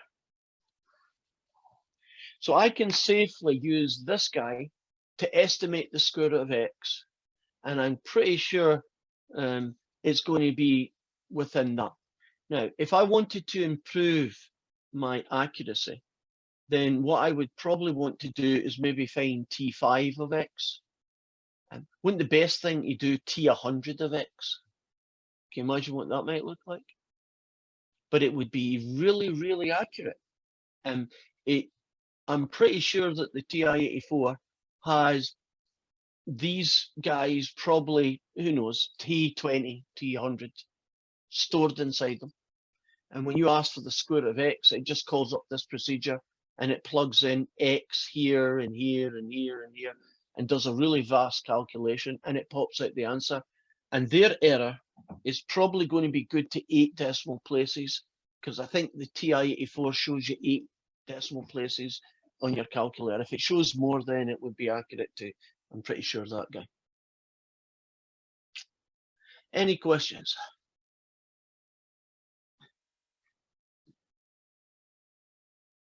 I don't know if that's a good or a bad thing. I'll assume it's okay.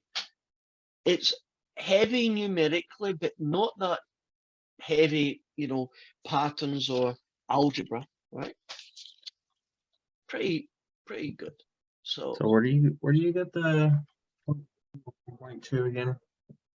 where did I get the 1.2? Yeah, the 1.2 and the 0.7. Oh, that's given to you in the question, right? You don't make it up. I just picked in Oh, this okay. random question. Right, so let's show you, I know it's only one question, but it'll give you an idea of what this looks like. Here is the function that we're going to estimate. It's going to be centered at 1. And we are going to find t2 of x. And the x's are going to be in the range 0.9 to 1.1, right? And we are going to, first question A is find t2 of x. Now we already have the generic version of that, so it's f of a plus f dashed of a x minus a over 1 factorial. Second derivative a x minus a squared over 2 factorial, right? That's the basic formula for all t2 of x's. In our particular one, we're going to evaluate it at 1. So it's going to be f of 1, f dashed of 1, x minus 1, all over 1, so I won't write in and down. Second derivative at 1, x minus 1 squared, and 2 factorial is really just a half. So what I'm needing to find now is the value of the function and its first and second derivative, and plug them in here, and we'll have t2 of x. So I'll do that in a separate piece of paper. Here is f of x. And the value of that function at 1 is that guy, which is 1. To get the first derivative, power rule. Multiply by the power, reduce it by 1. And if you find the first derivative, it's -4. And last but not least, the second derivative, multiplied by the power, +20. Reduce the power by 1. And the second derivative at 1 ends up being 20. So these three numbers go here, here, here. So let's continue and see what we get. It's going to be 1 minus 4 of this guy plus 1/2 20 times this guy. And that's 1, and that is that guy, and that ends up being 10.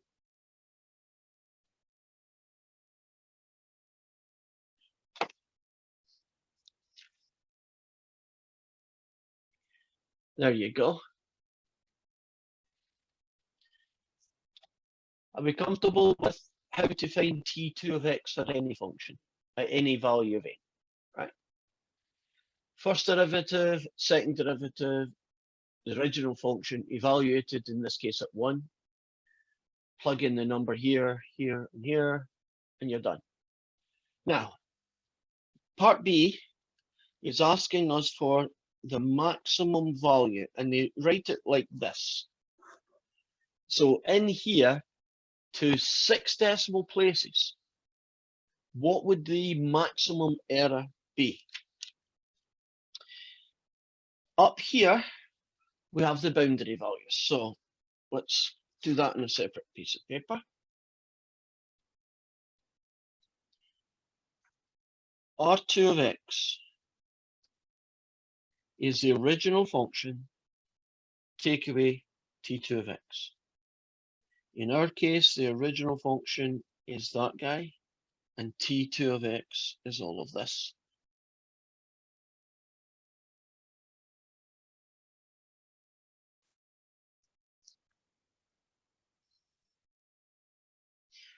To find the maximum error, we are going to evaluate this function when x is 0.9, and then again when x is 1.1. Excuse me. And whatever one of those two is the biggest goes in here. So, first one. at 0.9. It's 0.9 to the power of -4. Take away 1 minus 4 lots of 0.9, take away 1, plus 10 lots of 0.9, take away 1 squared. We're going to calculate that guy. And then we're going to get the 1.1 side. And that's going to be the value of the function at 1.1 to the power of -4. Take away 4 lots of 1.1, take away 1, add 10 lots of 1.1, take away 1 squared, and that's my second guy.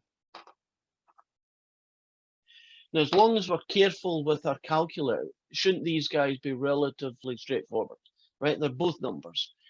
If this one ends up being bigger than that one, then this number will be the maximum error. If that happened to be the bigger of the two, then that second one would be here, right? So, and if they're both the same, life's easy. Plug the answer in there, because both are the same. Okay, so I'm now going to nip back to our calculator and try that fella out. And this is going to, I think, be our last one for today. I won't have enough time to start and finish another one, but I will hang about for questions. Okay, so here we go. So 0.9 goes first. So 0.9 to the power of -4.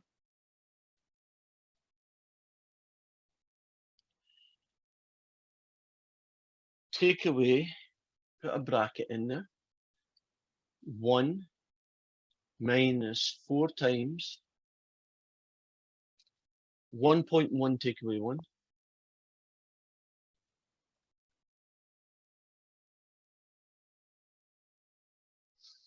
Add 10 times 1.1, take away 1, all squared, and then finish with a guy. So that should be the error at the 0.9 side. And I don't like that answer, so have I screwed up somewhere?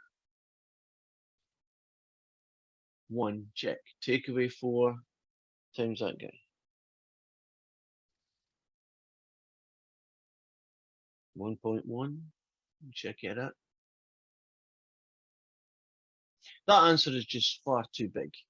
I would have expected something a lot better than that.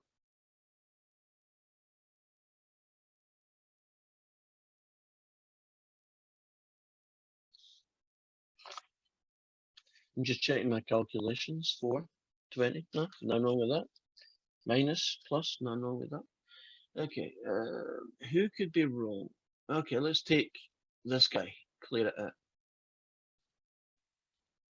I'm going to do 0.9 to the power of -4 because I'm worried about what that is equal to. That's not bad. Right, so I'll take that answer and I'll subtract the other guy, and that is 0.9. No, it's 1. Take away 4 lots of -0.1. Okay, so 4 times -0.1. Okay, that's okay. Then add, this might be the problem, 10 times 0.1 squared. Much better. Okay, so whatever I did wrong, I don't know what it was, I fixed it. So 0.024157. Yeah, that's 158 to 6 decimal places.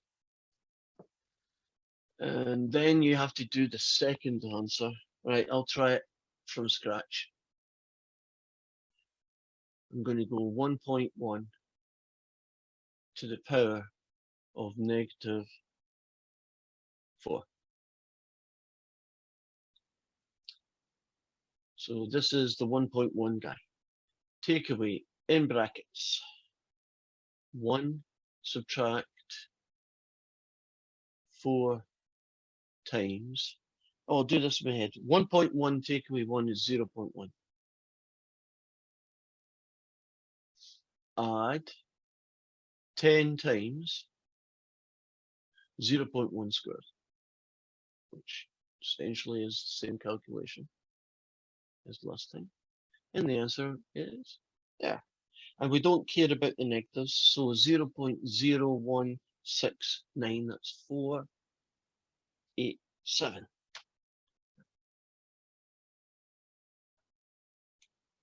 So after all that number crunching, we have found that at the two extremes, at x equals 0.9, your error is that much, and at the 1.1 side, the error is that much. When I look at these two, this is definitely bigger, so 0.024158.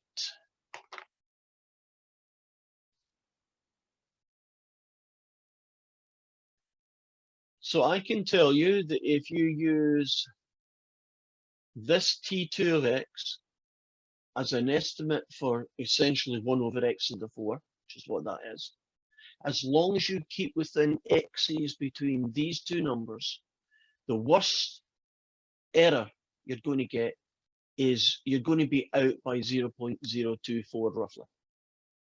Now it depends on how tolerant you are to errors, right? Whether that's acceptable. If you don't like that, couldn't I find a T4 of x and that would reduce a lot? This would be like 0.0024, right? And if I did T20 of x, you wouldn't be able to tell up to 6 decimal places any difference between your answer and the real answer. That's how close they would be. I want to show you one last thing graphically, and then we're going to call this part finished for today. So is there any other questions while I'm getting this last bit set up? So this wasn't the decision that made you keep going in math, right? And your voice is hard to hear, John. It's kind of crinkly, or I it said, sounds like you're gargling. oh, I'm sorry. Can you hear me now? Well, keep going. I'll try and pick up what you're saying. What were you saying, John? I was just saying this particular process is not what made you decide to keep going in math, right? Everything except the last part of the sentence. It's not something in math. Oh, he's saying that this whole thing wasn't the reason why you decided to keep going in math. Well, you mean this is the fun stuff? Yeah. No. Some people love this. I think if you're an engineer, you kind of love dealing with numbers if you're a numbers kind of guy. And this is fascinating that you can take a function like the square root of x and represent it, as just a polynomial, and they behave at least close to a certain whatever the center is, very much like each other. Right. This is the guy I wanted to show you. So let's finish with something visual. Okay. Here's e to the x. And let's do a house on it. There we go. I'm going to tweak this a lot more. And maybe shrink this a little bit and then drop it down. Okay, there's an e to the x. Now, if I do y equals 1, which is technically t0, nothing very interesting happens. If I do y equals 1 plus x, that's the second guy. If I do y equals 1 plus x plus 1/2 x squared, we get that guy. If I jump ahead a little bit and copy all these guys, And let's do a T6 as my last guy. So y equals, right, that's what the t squared looks like. The next guy would be 1/6. So, well, I can do 1/6 the normal way with this, right? 1/6. Stop being a pain. There we go. Plus 1/6 x cubed. The next guy is 1/24 x to the 4. And the next guy would be 1/120. By the way, these are just 3, 4, 5 factorials. If you're wondering what these numbers are, that's what they're equal to if you evaluate them. And one more guy would be 7/20. So 1 divided by 720 x to the 6. Right. Now, I'm going to, I think I can, there we go. Okay, and I don't like the fact they're both red, so can I change that guy to blue? There we go. If you look at that function, the blue one, right, which is basically T6, and you compare it against e to the x, which is the red one, would you agree that that is a remarkably good fit? It only starts drifting at the edges. Do you see that?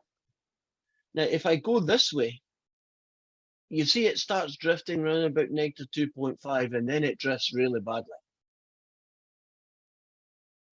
But within this window that I've got right now, which is roughly 0.2 to 2, so let me extend that there. In that window, you can almost can't tell the difference.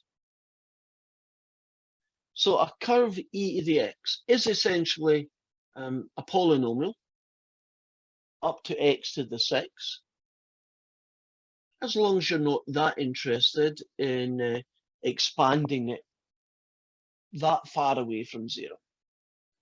Now, if you do start looking at this function,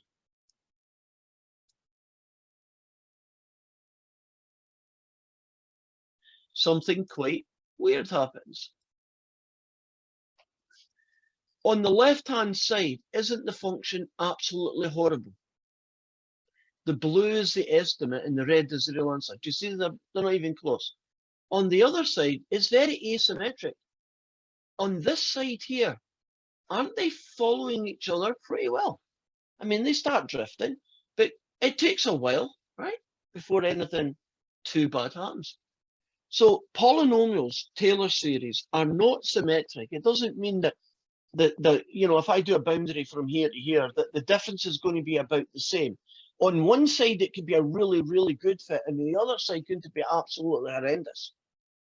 So you might want to, when you're looking at using a Taylor's polynomial, this guy here, for instance, to do a sketch and say, yeah, I like this polynomial, but if I was wanting to be safe, wouldn't I probably only start at -1, but I might use it up to 3, right? So it's asymmetric, right? 0 was the center, but I'm only going to use it 1 on the left and 3 on the right if I wanted good accurate answers.